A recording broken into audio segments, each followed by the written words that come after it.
തിരുവചനം ധ്യാനിക്കും ഞാൻ, തിരുപാതേ വസിച്ചിടും ഞാൻ, തിരുശബ്ദം കേട്ടിടും ഞാൻ, തിരുഹിതത്തിൽ നടന്നിടും ഞാൻ.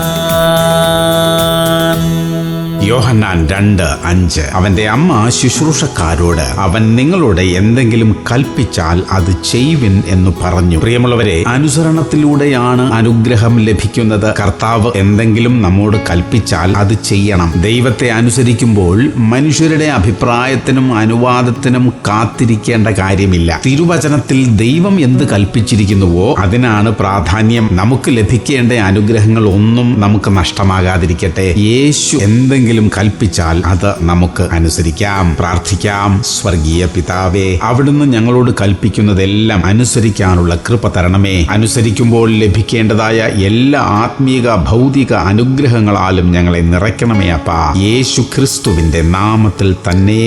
ആമേൻ, ആമേൻ, ആമേൻ.